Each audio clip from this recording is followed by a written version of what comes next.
Today I'm going to walk you through the exact habits that you need in order to get from where you are right now to where you want to go. Whenever I've fallen back out of shape, it's when these 3 habits slip. And for those who are new to the channel, my name is Kai and I'm an online transformation coach who's not only in decent shape myself, but have helped over 250 men replicate the exact same results in their journey. One of the most important habits you need to lock into, and if you don't have, you're honestly just setting yourself up for failure, and that is sleep. You know sleep's important, but do you know how important sleep actually is? It impacts your hormones, it impacts your energy levels, it impacts your body composition, it impacts your performance in the gym, so how you can build muscle, it impacts your mood, it impacts so many things. Whenever your sleep is crap, it is almost like going up and down on a roller coaster, which your emotions are just up one day, down the other day, you're short, you're snappy, and you have no control over your hunger. Now, I used to struggle with sleep, and I got to the point where I accepted where I wasn't a good sleeper. Unless you were medically diagnosed with something, you weren't born a bad sleeper. You just don't know how to actually improve it. So the first thing we need to look at, which is absolutely essential, right? And I want you guys to think back to a time where your sleep was in check and you almost get to the point and you have conversations with people where it's like, I didn't even set an alarm this morning, I literally just woke up. And that's because you truly do have a sleep clock, and it's called your circadian rhythm. So when you go to bed at a set time and you wake up at a set time, your body gets into a natural state where it goes through all of your sleep cycles, meaning better performance, better energy levels, better hormone production, testosterone levels, and also better sleep. So when you're actually going to bed, you're tired and you're not sitting there wired wondering why you can't decompress from the night. Your sleep clock allows you to get in bed and actually fall asleep, opposed to sitting there wondering why you can't fall asleep. I think back to when I was a kid and my mum used to send me to bed at a set time. I never ever got it. I hated it as a kid. I hated it. Like, I always wanted one more ad break. It was Coronation Street. I was like, Mum, one more ad break. But your parents were doing that for a good reason, because this is extremely important. Set a time which you're roughly going to fall asleep and wake up, and stick to that. The next one is what I like to call the plane method. Now guys, bear with me with my writing here. Now, a plane doesn't go from 30,000 feet straight down to the runway. It slowly takes a descent over a 30 to 60 minute period. So you get into bed and you're wondering why you're processing all of these things and your brain's moving at 1,000 miles an hour. You're almost like that emoji, that monkey one, clapping the arm. But that's because you've got all this stress, all these things that have happened during the day, and you haven't actually been able to decompress and wind down. And the main thing you've got to remember is stress and sleep do not go together. They do not work. They're like two people who just don't get along. You put them in a room together,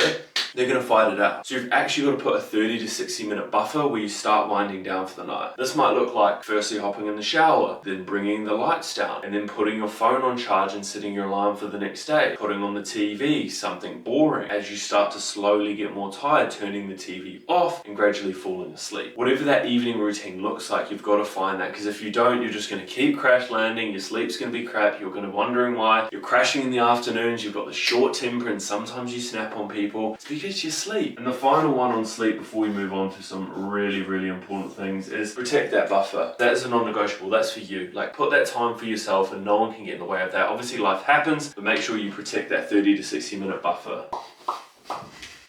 See, most of the clients that we work with are normally extremely busy, career-driven individuals, and that's why this next one is the most important thing that you could have within your fitness journey if you want to achieve your goals. When you go to work, what happens? First of all, you have a set time when you show up. There's set structure there, so you know what you're doing for the day and you can go and do those things. And there's normally a set time roughly where you finish work. What I mean by that is there's organization. And normally at work you're productive. Unless you're one of those people that work on the side of the streets in New Zealand. I swear, if you're from New Zealand or Australia, you know that those people do absolutely F all. But honestly, you need to nail this routine, because if you don't nail your routine, you don't prioritize yourself, it's not happening. Like, it simply just won't. And I'm saying that from someone who has tried and is so used to just go. You actually have to take a step back and look at things to then go 10 steps forward. Because if you don't, you're going to be in the same position 6 months time thinking, oh, don't have the time, don't this, don't that. Work's never going to slow down, your life's never going to slow down. So what I do personally, and what I get to do with my clients, which allows them to get the results that they get, is on Sunday I'll get them to audit their week. So what they have coming up, what time they'll be training, when they'll be doing their food shop and meal prep, so that for the week they're clear on what they need to do. There's no surprises for the week. And you pair that there with the sleep clock with a little bit more energy, so that you feel good during the day, you feel productive, you get up at the time that you set yourself, things from there slowly really start to click. And you almost don't even have to think about the nutritional training because you and your foundation is strong. Yes, training and nutrition and other factors with accountability and adjustments so you don't hit plateaus are important, but you need a foundation first before you go up and build an empire. If you build on a weak foundation, yeah, your empire might get a little bit higher than mine or one of my clients, but guess what? Ours is going to keep growing while yours comes crashing down. So set that routine, look at what you've got for the week. Sit there, actually, I don't know if I'm old school, but I'll sit there with a pen and paper and actually write down what I want to get done for the week, how I'm going to do it, why I want to do it. It makes me feel clear going into the Monday and a little bit refreshed. And this third one is so important that on my initial Q&A when a client joins, this is the very first question they get asked. And that is, why do you want to achieve this? It's all good and well, you having your sleep in check, you wanting to better your routine and you wanting to look a little bit better and feel a little bit better. But why do you actually want to do that? Sometimes for some people it has to mean more to you than just, oh, I want to start looking a little bit better. When do you want to start looking a little bit better? What is that going to do for you? How's that going to benefit you in other areas of your life? In the fitness space, this is called the anchor. When an individual has a strong anchor, for example, they want to look better for a wedding or a holiday coming up because they're going to be wearing a suit or they'll have their top off. Or for example, even more of an anchor, potentially having a kid and wanting to lead by example and wanting to be able to play in the garden with them. When they have those in place, it's such a different ball game to someone who comes in and hasn't established clarity, hasn't established their why, and they're just going through the motions. Because then when challenges arise, you almost get to this wall and you're just like,